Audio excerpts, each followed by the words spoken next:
اعوذ باللہ من الشیطان الرجیم بسم اللہ الرحمن الرحیم فَإِن زَلَلْتُم مِّن بَعْدِ مَا جَاءَتْكُمُ الْبَيِّنَاتُ فَاعْلَمُوا أَنَّ اللَّهَ عَزِيزٌ حَكِيمٌ هل ينظرون إلا أن يأتيهم الله في ظلل من الغمام والملائكة وقضي الأمر وإلى الله ترجع الأمور سل بني إسرائيل كم آتيناهم من آية بينة ومن يبدل نعمة الله من بعد ما جاءته فإن الله شديد العقاب زين للذين كفروا الحياة الدنيا ويسخرون من الذين آمنوا والذين اتقوا فوقهم يوم القيامة والله يرزق من يشاء بغير حساب صدق اللہ العظیم رب اشرح لی صدری ویسر لی امری واحلل عقدۃ من لسانی یفقہوا قولی فَإِن پس اگر زللتم تم پھسل گئے من بعد ما بعد اس کے کہ جاءتکم آ گئیں تمہارے پاس البینات و واضح ہدایات یا واضح احکام فَاعْلَمُوا تو جان لو ان اللہ بے شک اللہ تعالی عزیز زبردست حکیم حکمت والا ہے حل ینظرون یہ انتظار نہیں کرتے الا مگر ان یأتیہم اس بات کا کہ آ جائے ان کے پاس اللہ تعالی فی ظلل سایوں میں من الغمام بادلوں کے والملائکۃ اور فرشتے وقضی الامر اور فیصلہ ہو جائے الامر معاملے کا وإلی اللہ اور اللہ ہی کی طرف ترجع الامور لوٹائے جاتے ہیں تمام معاملات سل پوچھو بنی اسرائیل سے کم کتنی ہی آتیناہم ہم نے دی انہیں من آیت بینہ واضح نشانیاں ومن اور جو یبدل تبدیل کر لے نعمت اللہ کی نعمت کو من بعد ما جاءتہ اس کے بعد کہ آئی اس کے پاس فإن اللہ تو بے شک اللہ تعالی شدید العقاب سخت عذاب والا ہے زینا خوشنما بنا دی گئی ہے للذین کفروا ان لوگوں کے لیے جنہوں نے انکار کیا الحیات الدنیا دنیا کی زندگی ویسخرون اور یہ مذاق اڑاتے ہیں من الذین آمنوا ان لوگوں کا جو ایمان لائے والذین اور وہ لوگ اتقوا جنہوں نے پرہیزگاری اختیار کی فوقہم ان سے اوپر ہوں گے یوم القیامہ قیامت کے دن واللہ اور اللہ تعالی یرزق و رزق دیتا ہے من یشاء جس کے لیے ارادہ کرے بغیر حساب بے حساب یعنی بہت زیادہ زندگی کے مختلف شعبوں کے بارے میں احکامات کا سلسلہ جاری ہے حج کے اور عمرے کے احکامات کا سلسلہ جاری تھا کہ اللہ تعالیٰ نے دو کرداروں کا ذکر کیا ایک وہ جو وہاں بھی صرف اللہ سے دنیا مانگتا ہے اور ایک وہ جو دنیا اور آخرت دونوں کی بھلائی مانگتا ہے تو اس کے بعد ذکر کیا کہ عام معاشرے میں بھی یہی دو کردار ہوتے ہیں ایک مخلص مومن اور ایک منافق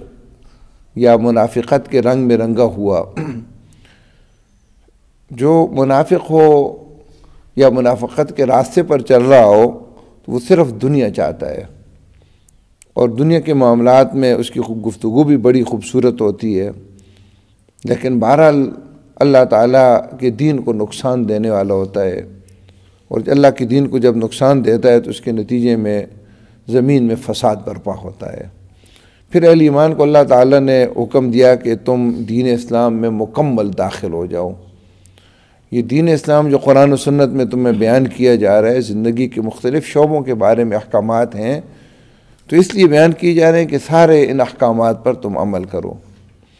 اب اللہ رب العزت نے ارشاد فرمایا کہ فَإِن زَلَلْتُم مِّن بَعْدِ مَا جَاءَتْكُمُ الْبَيِّنَاتُ، واضح تعلیمات، واضح احکامات، ہدایات جب اللہ تعالیٰ کے پاس کی طرف سے تمہارے پاس آ چکی ہیں، حق اور باطل کو اللہ نے بالکل واضح کر دیا ہے،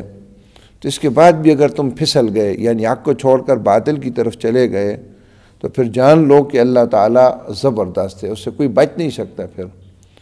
جلدی پکڑ نہیں رہا، حکیم ہے، حکمت کے مطابق وہ اپنے فیصلے کرتا ہے۔ یہ بہت بڑی دھمکی ہے جو قرآن نے دی ہے اللہ تعالیٰ کی طرف سے۔ دیکھیں، ایک آدمی کے گھر میں آٹا بھی موجود ہو، کھانے پینے کا سارا سامان موجود ہو، اور پھر وہ آدمی بھوک سے مر جائے تو ایسے آدمی کے بارے میں اس طرح کی کلمات کہے جا سکتے ہیں نا۔ ایک آدمی کو یا کسی قوم کو یا انسانیت کو ہدایت معلوم نہیں تھی، حق اور باطل معلوم نہیں تھا، شریعت کے احکامات ان کے پاس نہیں تھے، اور وہ اگر گمراہ ہو گئے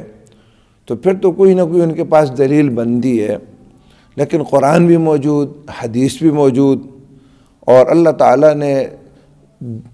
زندگی کے نظام کو بالکل واضح کر کے بتا دیا اور احکامات بالکل واضح کر دیے۔ اس کے بعد بھی ایک آدمی اگر گمراہ ہوتا ہے، پھسلتا ہے، تو اس کا مطلب یہ ہے کہ وہ خود مجرم ہے۔ ہدایت کا سارا سامان ہونے کے باوجود بھی ایک آدمی اگر پھسل گیا نا اب قرآن آنے کے بعد، تو اس کا مطلب یہ ہے کہ پھر اللہ تعالیٰ اس کے لیے غفور الرحیم بھی ہے، لیکن عزیز الحکیم بھی ہے، زبردست ہے، اور اس آدمی کو ڈرنا چاہیے۔ جب بھی اللہ کی کتاب آ جائے تو قوم آزمائش میں پڑ جاتی ہے، اگر اس پر عمل کرے گی تو دنیا و آخرت کی بنائیاں ہیں، اور نہیں کرے گی تو دنیا و آخرت کے عذاب ہیں۔ دنیا کا عذاب جو قرآن نے بیان کیا سورہ بقرہ کے پہلے پارے میں آپ نے پڑھا، وہ تو دنیا کی ذلت و رسوائی ہے کہ قوم یا اہل ایمان اس کتاب کے بعد اسے کو چھوڑنے کی بنا پر دنیا میں ذلیل و رسوا ہو جائیں، اور آخرت کا عذاب جہنم کا شدید ترین عذاب ہے۔ هل ينظرون الا ان ياتيهم الله في ظلل من الغمام والملائكة وقضي الامر، فرمایا یہ انتظار نہیں کرتے مگر اس بات کا کہ ان کے پاس اللہ آ جائے بادلوں کے سائے میں اور فرشتے، اور معاملے کا فیصلہ کر دیا جائے۔ اس آیت کے مختلف مفہوم مفسرین نے بیان کیے ہیں۔ ایک اس کا مطلب یہ ہے کہ دیکھو، دنیا کے اندر انسانوں کا جو امتحان ہو رہا ہے وہ یہ ہے کہ ایک حقیقت کو اللہ تعالیٰ نے لوگوں کے سامنے نہیں لایا، اور دلائل کے ذریعے سے، انبیاء کتابوں کے ذریعے سے وہ حقیقت ہمیں سمجھائی۔ وہ حقیقت کیا ہے؟ اللہ رب العزت کی ذات، جنت، دوزخ۔ اللہ رب العزت دلائل کے ساتھ یہ بات سمجھاتا ہے، جب اور دلائل کے ذریعے سے بات جب سمجھ آ جائے تو انسان کے اندر اتنی اخلاقی طاقت ہو کہ نافرمانی اور فرمانبرداری کے دونوں راستے اس کے سامنے کھلے ہوں، اور وہ اپنی اخلاقی طاقت کی بنیاد پر فرمانبرداری کے راستے پر پڑ جائے۔ امتحان تو اسی چیز کا ہے، زبردستی ہو تو پھر تو امتحان نہیں ہے۔ اب حقیقت اگر اللہ تعالیٰ بے نقاب کر دے اور عملاً ایک آدمی دیکھے کہ اللہ رب العزت کو دیکھ رہا ہے، اور پوری کائنات پر فرشتے اس کے کارکن کام کر رہے ہیں، اور پوری کائنات اس کی گرفت میں ہے، تو اس کے بعد تو کٹے سے کٹا بڑا سخت کافر بھی جو ہے نا وہ مسلمان ہو جائے گا۔ اس کے بعد پھر اس دہشت کے ماحول میں کون مسلمان نہیں ہوگا؟ تو کہا کہ بات سمجھانے کی حد تک تو ہم نے سب کچھ ان کو سمجھا دیا ہے، اب بھی اگر یہ نہیں مانتے تو اس کا مطلب یہ ہے کہ حقیقت ان کے سامنے بے نقاب کر دی جائے۔ لیکن حقیقت جب بے نقاب کر دی جائے گی تو پھر تو امتحان ہی ختم ہے۔ حقیقت کو تو پردوں میں چھپا کر امتحان لیا جا رہا ہے نا، کہ کون نبی کی بات مانتا ہے۔ وہ حقیقت ہی سامنے آ جائے، بھڑکتے ہوئے دوزخ کو لوگ اپنی آنکھوں کے سامنے دیکھ لیں، تو اس کے بعد امتحان کی ضرورت ہی کیا ہے؟ تو کہا پھر تو معاملے کا فیصلہ قضی الامر ہو جائے گا۔ بعض مفسرین کہتے ہیں کہ اس سے مراد قیامت کا منظر ہے، کہ قیامت کا منظر اللہ نے بیان کیا کہ جب قیامت آئے گی تو تب یہ بات مانیں گے، اس وقت تو سارے مان لیں گے نا، اس وقت ماننے کا تو کوئی فائدہ نہیں ہوگا، فائدہ تو اب دنیا میں ہے کہ اللہ تعالیٰ کی اس ذات کو، اللہ کے دین کو کھلے دل سے یہ قبول بھی کر لیں، اس کے مطابق عمل بھی کریں، وگرنہ قیامت بادلوں کے سایوں میں جب اللہ رب العزت آئے گا اور فرشتے بھی آئیں گے۔ اچھا، بادلوں کے سایوں میں اللہ کا آنا اور فرشتوں، اس سے کیا مراد ہے؟ اس کے بارے میں یہ ہے کہ یہ آیات متشابہات میں سے، آیات متشابہات ان آیات کو کہتے ہیں کہ جن کا مفہوم ہم نہیں سمجھ سکتے۔ اللہ رب العزت نے ہمیں ایک حقیقت بیان کرنے کے لیے الفاظ کے ذریعے کوئی چیز سمجھانے کی کوشش کی ہے کہ ایک مبہم سا تصور ہمارے ذہنوں میں آ جائے، اس کی حقیقت تک ہم جا ہی نہیں سکتے، ہماری ذہنوں کی جو وسعت اتنی ہے ہی نہیں کہ وہ بات سمجھائی جا سکے۔ مثلا اللہ تعالیٰ کا عرش ہے، اللہ کی کرسی ہے، اللہ تعالیٰ کی خود ذات ہے، اس کے بارے میں جتنا ہم سوچیں گے اتنا ہی زیادہ گمراہ ہوں گے۔ اس پر بس اسی انداز میں جتنا اللہ نے بیان کیا بس ایمان لانا کافی ہے، اس کی کھوج میں نہیں لگنا چاہیے، کیونکہ یہ معاملات دنیا کے اندر انسان کی سمجھ میں آ ہی نہیں سکتے۔ تو قیامت کا ایک منظر ہوگا، اللہ تعالیٰ کا عرش 8 فرشتے اٹھا کر لا رہے ہوں گے۔ قرآن کہتا ہے پہلے بادل چھائیں گے، پھر آسمان پھٹ جائے گا، اور اس کے بعد ساری حقیقت جو ہے نا لوگوں کو نظر آئے گی، اور اللہ رب العزت کی عدالت قائم ہوگی۔ وہ منظر کیسے ہوگا؟ جتنا قرآن نے بیان کیا بس اتنی ہم سوچتے ہیں، ایک دہشتناک منظر ہوگا۔ تو فرمایا کیا اس وقت یہ بات مانیں گے؟ یہ دراصل ایک ڈانٹنے کا انداز ہوتا ہے کہ ایک مطلب ہے کہ ایک آدمی کسی بچے کو ساری باتیں اچھی طرح سمجھا دے نا، مثلا وہ تیز رفتار موٹر سائیکل تیز چلاتا ہو، ایکسیڈنٹ جو ہوئے ہوں وہ بھی والد اس کو بتا دے، ہر چیز بتا دے، لیکن اس کے بعد بھی وہ تیز رفتاری نہ سوچے، تو باپ اس کو کہتا ہے کہ تجھے سمجھ تب آئے گی نا جب تیرے پردے اڑ جائیں گے، اس وقت تجھے سمجھ آئے گی میری باتوں کی۔ تو یہ ڈانٹنا ہوتا ہے نا، مقصد یہ نہیں ہوتا کہ اس وقت بات سمجھ آ جائے گی، اس وقت سمجھنے کا فائدہ کیا ہوتا ہے؟ یہاں بھی قرآن یہ کہتا ہے کہ سمجھانے کی حد تک تو ہم نے ان کو سمجھا دیا، دلائل بھی دیے ہیں، اور عقلی دلائل بھی دیے، تاریخی دلائل بھی دے دیے، اور بات بھی واضح کر دی، دونوں کردار بھی ہم نے واضح کر دیے۔ اس کے بعد بھی اگر یہ لوگ ہدایت کے راستے پر نہیں آتے تو اس کا مطلب ہے قیامت کے انتظار میں اس وقت یہ ہدایت لائیں گے، لیکن اس وقت پھر ہدایت لانے کا فائدہ کچھ بھی نہیں۔ وَإِلَى اللَّهِ تُرْجَعُ الْأُمُورُ، اور اللہ ہی کی طرف واپس کیے جاتے ہیں تمام امور۔ اصل فیصلہ ہر معاملے کا اللہ رب العزت کرتا ہے۔ اس دنیا کے اندر بھی ذہن میں یہ رکھیں، یہ بعض اوقات ہم مومن اہل ایمان بھی یہ بات کہہ دیتے ہیں کہ دنیا میں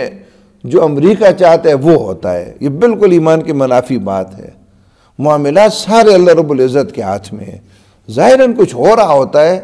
لیکن پس پردہ اللہ تعالیٰ کوئی اور پروگرام بنا رہا ہوتا ہے۔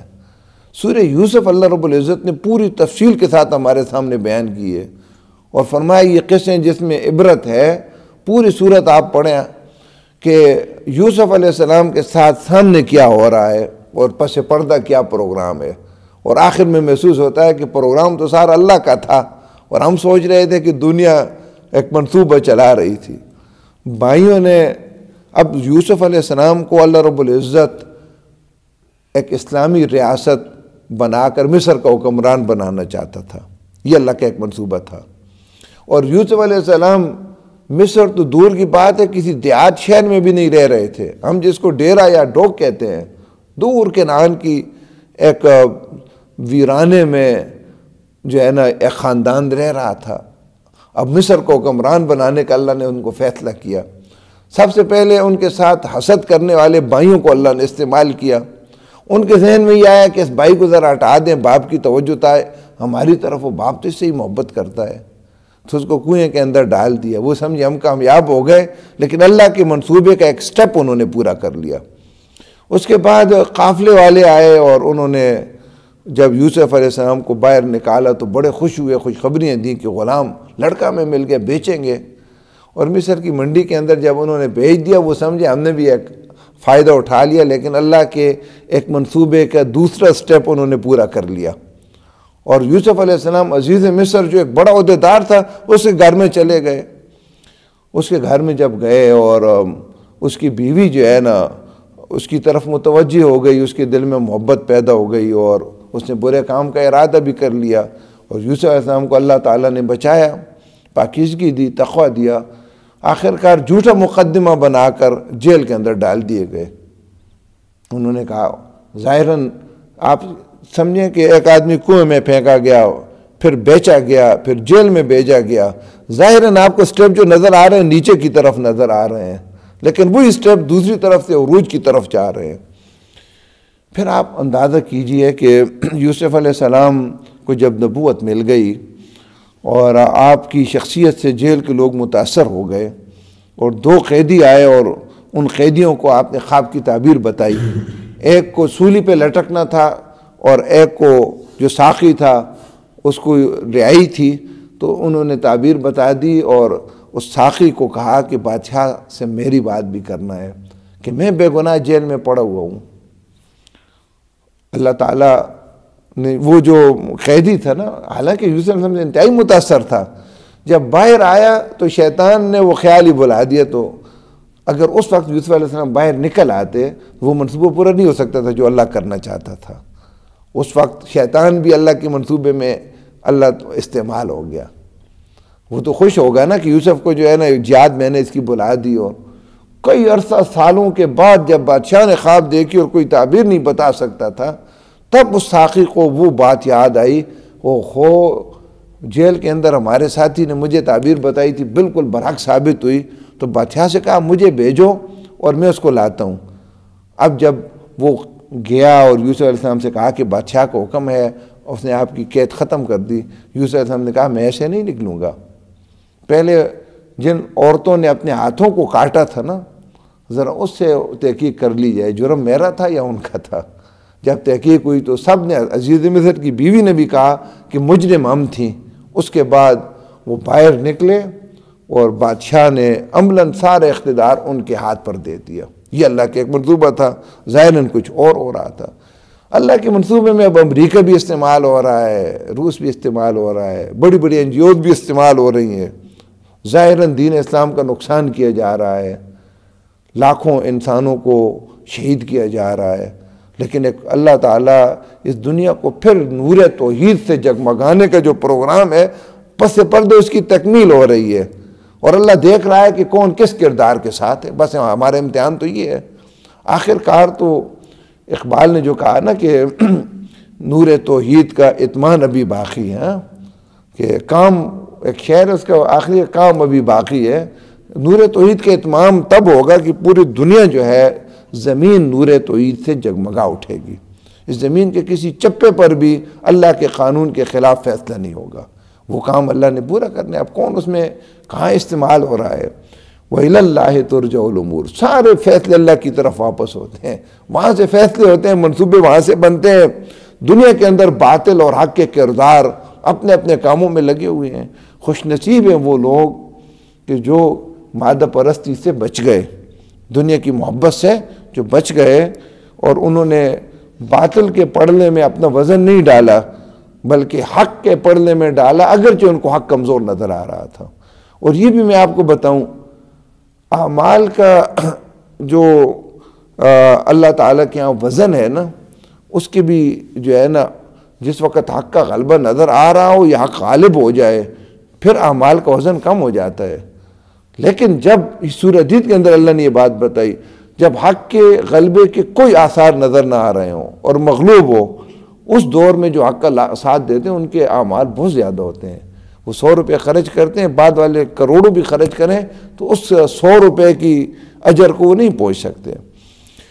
اس لیے ہمیں اس بات کا پختہ عقیدہ ہونا چاہیے کہ دنیا میں جو کچھ ہو رہا ہے یہ اللہ تعالیٰ کے منصوبے کے مطابق ہو رہا ہے۔ اس میں آزمائشیں بھی ہیں، جیلیں بھی ہیں۔ سل بنی اسرائیل کم آتیناہم من آیۃ بینہ، فرمایا بنی اسرائیل سے پوچھو کہ کتنی ہی ہم نے ان کو واضح نشانیاں دی تھیں۔ وَمَن يُبَدِّلْ نِعْمَتَ اللَّهِ، اور جس نے اللہ کی نعمت کو تبدیل کیا اس کے آنے کے بعد تو اللہ تعالیٰ کا سخت عذاب ہے۔ یہاں اللہ تعالیٰ نے اہل ایمان کو یہ احساس دلایا کہ تم سے پہلے دنیا کی رہنما قوم بنی اسرائیل تھے، ان کے پاس آسمانی کتابیں تھیں، انبیاء ان کے پاس آتے تھے،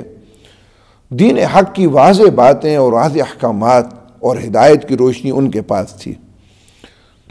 لیکن ان کمبختوں نے اللہ کی اس نعمت کو تبدیل کر لیا۔ تبدیل کرنے کا کیا مطلب ہے؟ کہ ایک آدمی کو جو چیز جس کام کے لیے دی گئی ہو وہ اس میں استعمال نہ کرے، تو بجائے اللہ تعالیٰ کی کتاب سے وہ ہدایت لے کر خود بھی راہ راست پر چلتے اور دنیا کو چلاتے، انہوں نے اللہ تعالیٰ کی کتاب پر پردے ڈالنا اور اس میں تبدیلیاں کرنے شروع کر دیں، اور جب عوام گمراہ ہونے لگے تو بجائے ان کو ہدایت کی طرف بلاتے، ان کی گمراہی کے لیے دلیلیں انہوں نے شروع کر دیں۔ بنی اسرائیل نے اللہ کی ہدایت کے ساتھ یہ معاملہ کیا، تو اب بنی اسرائیل کا انجام تم دیکھ لو۔ پوچھنے سے مراد یہ ہے کہ ان کا مطالعہ کرو، ان کا انجام دیکھو۔ تو جس قوم کو اللہ تعالیٰ نے روشنی دے دی ہو اور وہ اس روشنی سے کام نہ لے اور عوام الناس اور دنیا کو وہ روشنی نہ دکھائے بلکہ اس پر پردے ڈالنے شروع کر دے، تو پھر ایسی قوم کو اللہ تعالیٰ دنیا کے اندر نمونہ عبرت بناتا ہے، جس طرح آج امت مسلمہ نمونہ عبرت بن چکی ہے۔ اللہ تعالیٰ کی کتاب ان کے پاس موجود ہے، پوری دنیا کے تمام مسائل کا حل ان کے پاس موجود ہے، ساری دنیا کی پریشانیوں کا حل ان کے پاس موجود ہے، خود بھی پریشانیوں میں مبتلا ہیں اور اللہ تعالیٰ کی کتاب پر پردے ڈال دیے ہیں اور لوگوں کو بھی اس کے قریب نہیں آنے دیتے۔ تو بنی اسرائیل کا نام اس لیے لیا کہ اگرچہ قوم سمود کے کھنڈرات بھی موجود ہیں اور قوم عاد کے اور قوم لوط کے، لیکن بنی اسرائیل ایک زندہ نمونہ عبرت ایک قوم ہے جس کو اللہ تعالیٰ قیامت تک باقی رکھے گا۔ پھر آخر میں جب حضرت عیسیٰ علیہ السلام آئیں گے، دجال کو قتل کر دیں گے، تو اس کے بعد پھر ان کی شامت آئے گی، اور حدیث میں آتا ہے کہ کسی درخت کے پیچھے جب یہودی چھپے گا نا تو درخت بھی بول اٹھے گا کہ میرے پیچھے یہودی چھپا ہے، اور کسی پتھر کے چٹان کے پیچھے جب یہودی چھپے گا تو چٹان بھی بول اٹھے گی کہ میرے پیچھے یہودی چھپا ہے۔ تو وہاں ان کا خاتمہ ہوگا، لیکن قیامت تک یہ نمونہ عبرت یہ قوم بنے گی۔ بعض اوقات آدمی سوچتا ہے کہ آج کے دور میں تو ایک بہت بڑی طاقت ہے اسرائیل، تو اس کا جواب یہ ہے کہ یہ طاقت نہیں ہے، یہ مغربی طاقتوں کی ایک کالونی ہے، ان کا ایک ناجائز اولاد ہے، اس کی سرپرستی میں ہے۔ یہ عربوں کو قابو میں رکھنے کے لیے انہوں نے کیا، اور یہ بھی دور بعید نہیں ہے کہ پورے دنیا میں بکھر گئے تھے یہ یہودیوں کو، پھر اللہ تعالیٰ سمیٹ رہا ہے ایک ریاست کے اندر تاکہ عذاب کا کوئی بڑا کوڑا ان پر برسے، پھر کوئی اللہ تعالیٰ کے عذاب کا کوڑا برسے گا۔ ہٹلر کی صورت میں ابھی ان پر ایک عذاب گزرا ہے، اس سے جو بچ گئے پھر جمع ہو رہے ہیں، پھر عذاب کا کوڑا ان پر برسے گا۔ یہ نمونہ عبرت ہے، لیکن ایک بات ذہن میں رہے، یہ انبیاء کی اولاد ہیں۔ اللہ رب العزت کی کسی کے ساتھ ذاتی خاندانی دشمنی نہیں ہے کہ یہودیوں کے ساتھ دشمنی ہے اور ہمارے ساتھ اللہ کی کوئی دوستی ہے۔ اللہ رب العزت کردار دیکھتے ہیں، ایمان دیکھتے ہیں۔ امت مسلمہ بھی اگر یہودیوں کا کردار ادا کرے گی جس طرح اب کر رہی ہے تو پھر انجام بھی وہی ہوگا جو یہودیوں کا ہے۔ اب یہاں یہ سوال پیدا ہوتے ہیں، بعض اوقات اللہ تعالیٰ سوال کا اگلی آیت میں جواب دے رہا ہے، حق واضح بھی ہو جائے، نمونہ عبرت ایک زندہ قوم بھی موجود ہو، اور اس کے بعد پھر کون بیوقوف ہے کہ باطل کے راستے پر وہ چلے؟ تو پھر لوگ کیوں چلتے ہیں؟ تو اس بیماری کا تشخیص بھی اللہ تعالیٰ نے کر دی اور علاج بھی بیان کر دیا۔ فرمایا زُيِّنَ لِلَّذِينَ كَفَرُوا الْحَيَاةُ الدُّنْيَا، خوشنما بنا دی گئی ہے کافروں کے لیے دنیا کی زندگی۔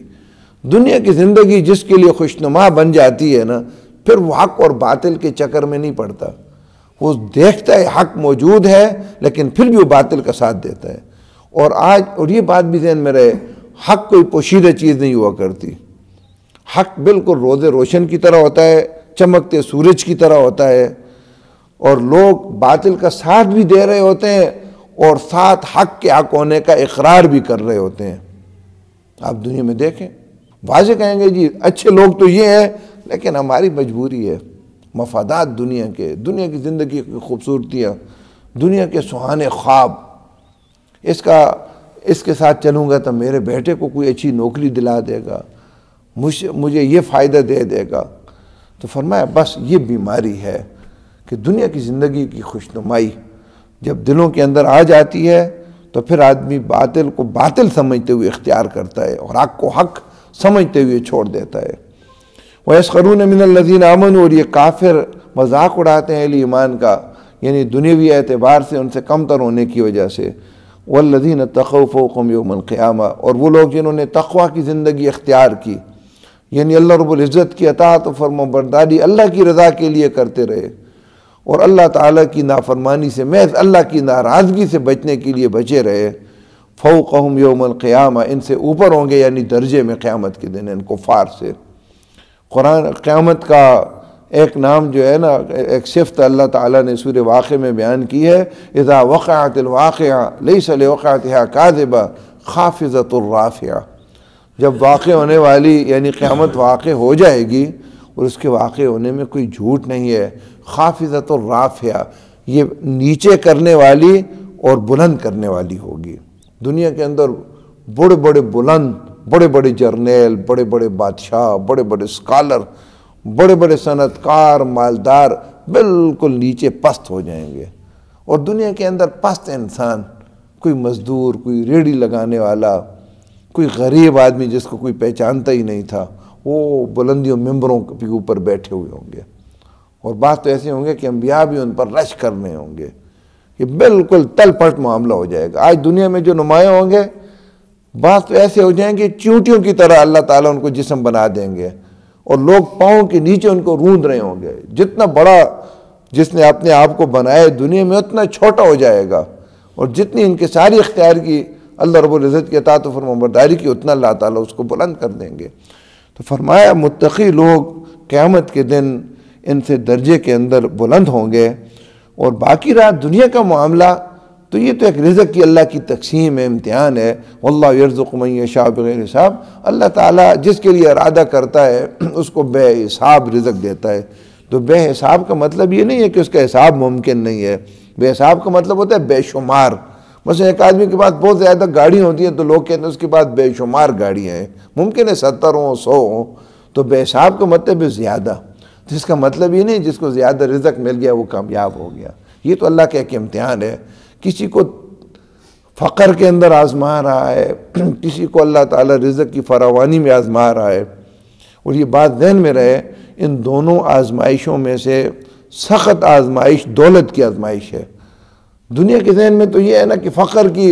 مفلسی کی، تنگ دست زندگی کی آزمائش مشکل ہے۔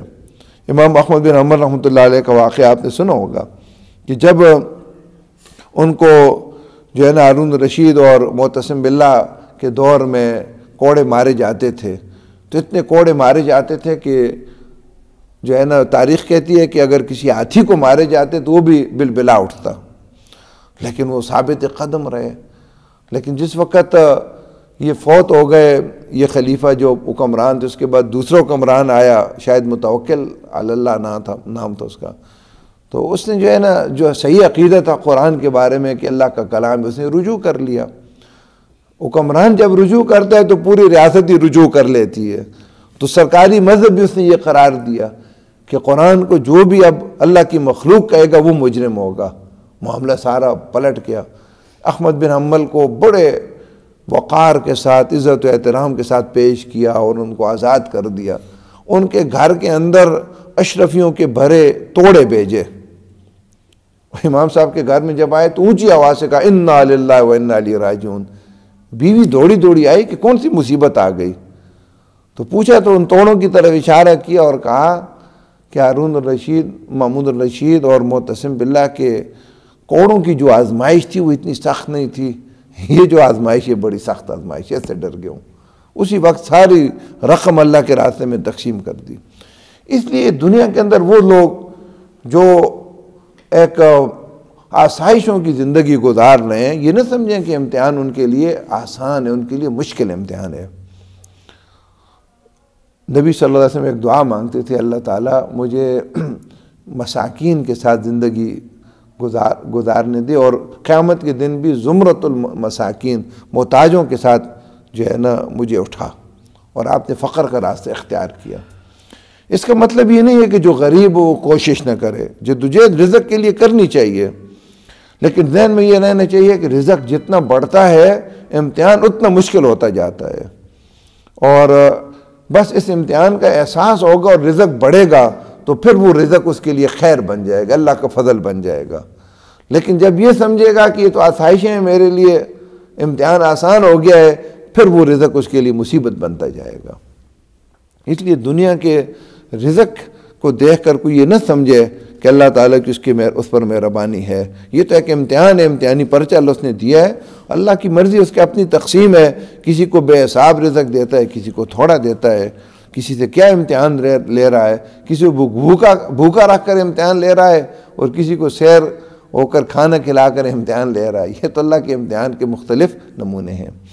فَإِن زَلَلْتُمْ، پس اگر تم پھسل گئے، مِن بَعْدِ مَا جَاءَتْكُمُ الْبَيِّنَاتُ، اس کے بعد کہ تمہارے پاس واضح احکامات آ چکے، واضح ہدایات آ چکی، فَاعْلَمُوا، تو جان لو، أَنَّ اللَّهَ عَزِيزٌ حَكِيمٌ، بے شک اللہ تعالیٰ غالب ہے، یعنی اس سے بچ نہیں سکتے، حکیم، حکمت والا ہے۔ هَلْ يَنظُرُونَ، یہ انتظار نہیں کر رہے، إِلَّا يَأْتِيَهُمُ اللَّهُ، مگر اس بات کا کہ آ جائے ان کے پاس اللہ، فی ظلل من الغمام، بادلوں کے سایوں میں، والملائکۃ، اور فرشتے، وقضی الامر، اور فیصلہ ہو جائے معاملے کا، وإلی اللہ ترجع الامور، اور اللہ کی طرف واپس کیے جاتے ہیں تمام معاملات، یعنی تمام معاملات کا فیصلہ اللہ ہی کرتا ہے۔ سل بنی اسرائیل سے پوچھو، کم آتیناہم من آیۃ بینہ، کتنی ہم نے ان کو دیں روشن نشانیاں،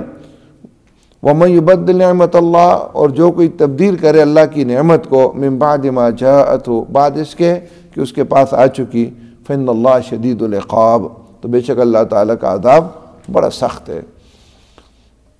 زُيِّنَ لِلَّذِينَ كَفَرُوا الْحَيَاةُ الدُّنْيَا، خوشنما بنا دی گئی ہے ان لوگوں کے لیے جنہوں نے انکار کیا، الحیات الدنیا، دنیا کی زندگی، وَيَسْخَرُونَ، اور وہ مذاق اڑاتے ہیں، من الذین آمنوا، ان لوگوں سے جو ایمان لائے، والذین اتقوا، اور وہ لوگ جنہوں نے تقوی اختیار کیا، فوقہم، ان سے اوپر ہوں گے، یعنی درجے میں، یوم القیامت، قیامت کے دن، واللہ، اور اللہ تعالیٰ، یرزق، رزق دیتا ہے، من یشاء، جس کے لیے ارادہ کرے، بغیر حساب، بے حساب یعنی بے شمار، بہت زیادہ۔ آمین۔ الحمدللہ رب العالمین، والعاقبۃ للمتقین، والصلاۃ والسلام علی رسول الکریم۔ ربنا آتنا فی الدنیا حسنۃ وفی الآخرۃ حسنۃ وقنا عذاب النار، اللهم وفقنا لما تحب وترضى، اللهم احسن عاقبتنا فی الامور کلها واجرنا من خزي الدنیا عذاب الآخرہ۔ یہ 2-4 دن بہت سارے میت ہو گئے سنن گرائن، سارے سے دعا کرو اللہ رب العزت تمام نے بخشش فرما، بالخصوص مشتاق خان جی نے بخشش فرما یا رب العالمین۔ اس دنیا نے اندر جتنے تکلیفیں اٹھائی انہوں نے، گناہوں نہ کفارہ اور درجات نے بلندی نہ باعث بنا، جنت الفردوس یا رب العالمین اسے عطا فرما یا رب العالمین، قبر جنت نہ باغیچہ بنا دے۔ اس نے علاوہ باقی اس موقع تے جڑے فوت ہوئے اس کو نے پہلے جتنے اہل ایمان دنیا تو چلے گئے، یا رب العالمین تمام دی بخشش فرما۔ وصلی اللہ تعالیٰ علی خیر خلقی محمد و آلہ وصحبہ اجمعین۔